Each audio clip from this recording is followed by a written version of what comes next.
আইপিএলে এবারে রিশাদের ভাগ্য খুলে গেছে।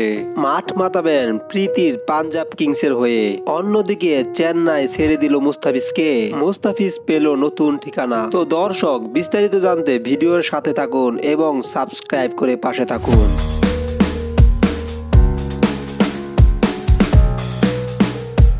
গত টি-20 বিশ্বকাপের পর থেকেই যেন রিশাদ হোসেনের ভাগ্য খুলে গেছে। প্রথমবারের মতো রিশাদ বিগ ব্যাশেও চান্স পেয়ে গেছে। তাছাড়া টি-10 লিগেও তাকে সরাসরি দলে কিনে নিয়েছেন। রিশাদকে নিয়ে বর্তমানে অনেক চাহিদা রয়েছে সব দলেরই। এবার অবশ্য আইপিএলও দেখা যাবে রিশাদ হোসেনকে, কারণ বিগ ব্যাশে যে রিশাদ হোসেনের কোচ রিকি পয়েন্টিং।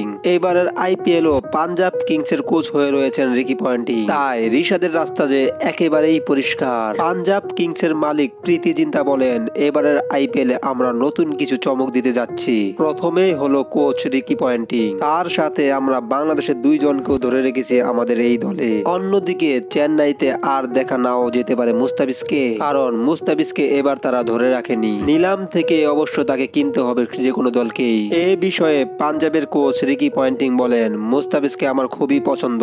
আমি দিল্লির কোচ থাকাকালে মুস্তাফিজ আমার দলেই খেলেছিল। তাকে আমি খুব সামনে থেকেই দেখেছি, তাই তাকে নিয়ে আমার একটু বেশি উৎসাহিত।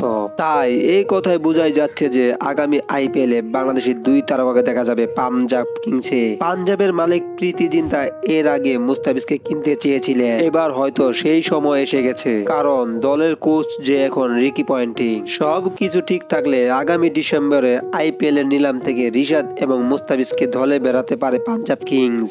এই দুই তারকা ছাড়াও বেশ কিছু বাংলাদেশি ক্রিকেটারকে দেখা যাবে এবারের আইপিএলে। তো দর্শক, আপনাদের কি মত অবশ্যই কমেন্ট বক্সে জানিয়ে দিবেন।